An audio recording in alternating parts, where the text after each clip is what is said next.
Next up, I'd like to invite Samantha Stone-Jovicic. Sorry if I said that wrong. Samantha is talking about place-based watershed management collaborations, reflecting on the rhetoric and the reality in the Queensland wet tropics. Thanks, Samantha.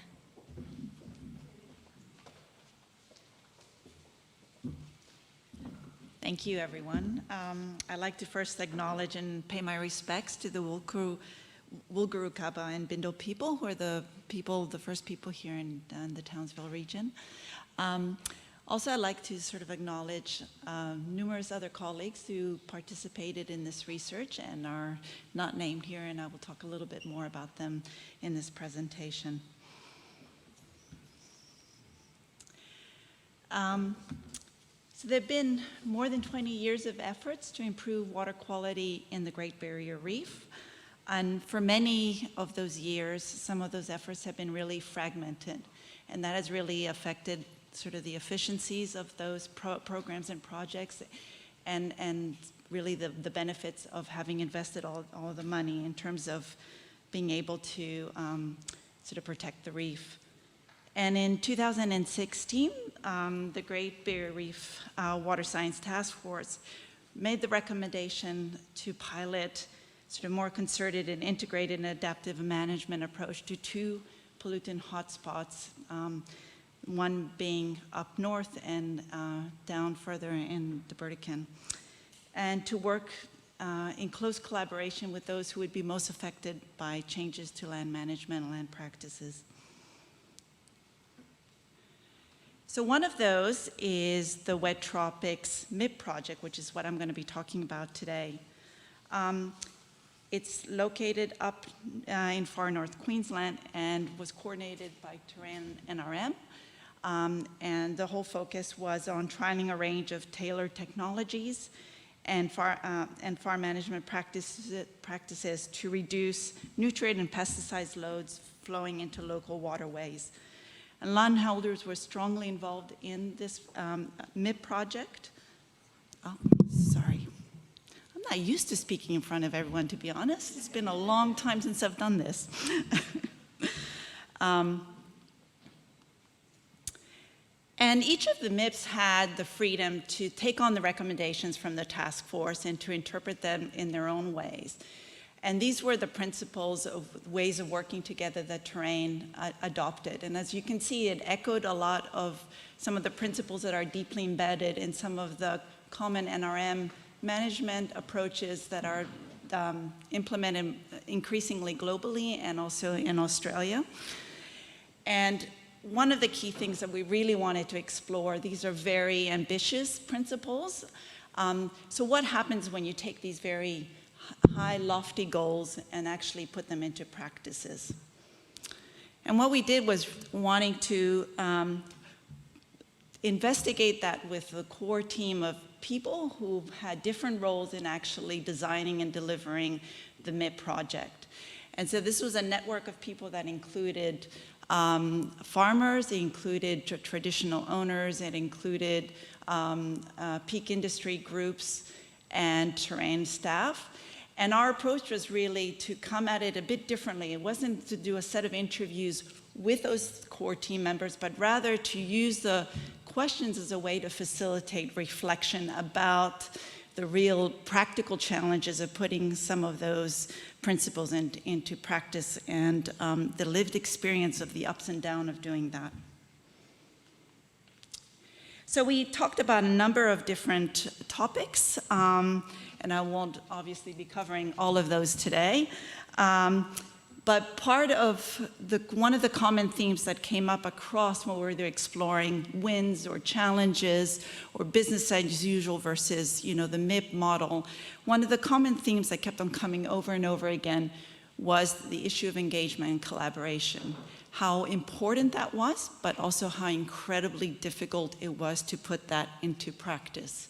We all talk about the importance of engagement and collaboration. We've heard that in previous presentations today. But when we're actually doing it, it's really, really difficult. And so we wanted to explore a bit more of that together.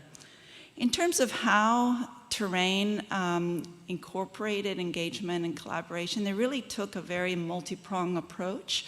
They talked about really deep engagement with those most affected and those who would most likely have to make the changes, the farmers on the ground, and that really deep and targeted engagement and collaboration, and they did that through a range of different ways. But also they engaged with a wider group of key partners in the region and beyond who really were instrumental in trying to deliver those expertise, technical expertise, or just knowledge about the region, what needed to change. So it was a very much of a collective impact approach and a very much about coordinated and concentrated actions working together. And the point where really a lot of the decision-making and discussions happened was in the project panel, which was represented by a whole diversity of those different kind of stakeholders. So the collaboration network members that we talked with really emphasized some of the valuable things that came out from engaging so deeply and broadly. So one of the key things that were mentioned, sorry, I can't see with my glasses, was just really in the design phase, how it had included a great range of people that hadn't been done before from the region there, where everybody really had an opportunity to have their say and put in their ideas into sort of the hat. They also talked about things not being prescribed in terms of what farmers needed to do, but rather having some freedom to explore different practices that could be trialed. They talked about how the engagement had increased farmer participation and engagement in the project, and also building trust that had been really important. But they also talked about the changing relationship with the government, Queensland government, about how the Queensland government sat at the table and was really willing to explore and open up opportunities for more grassroots input and joint exploration. And they also talked about the benefits that had brought in terms of the collaborative governance. The panel itself was seen as having been very transparent and making sure that some of the potential conflicts that could have arisen did not come to fore.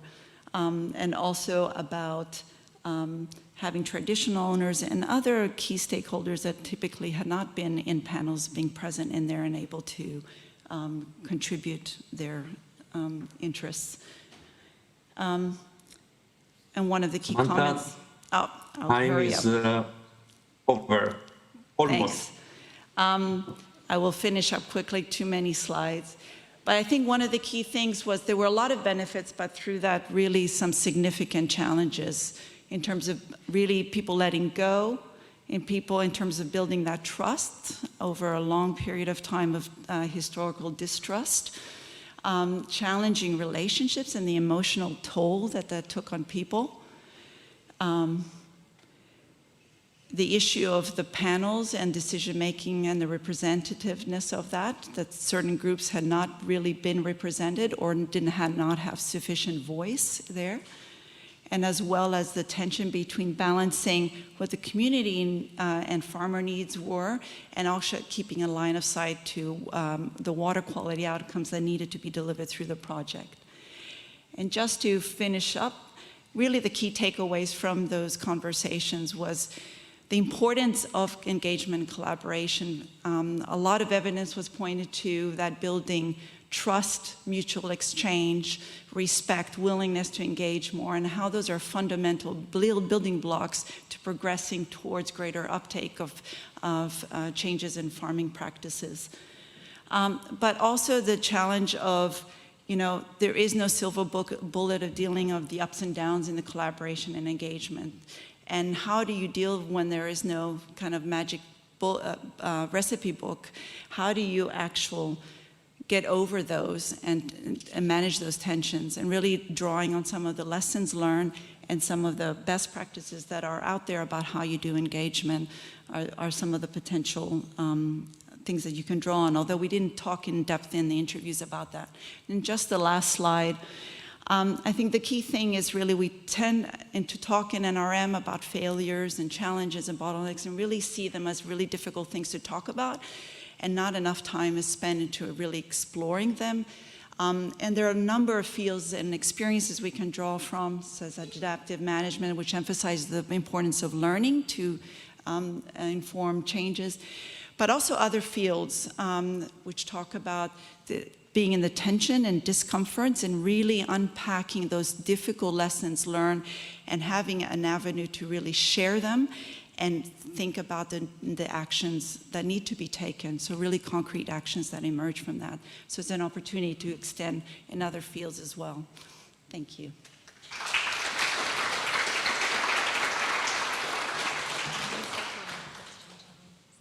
Sorry, anyone with burning questions for Sam, if you could follow up with her afterwards, just in the interest in getting through everything today.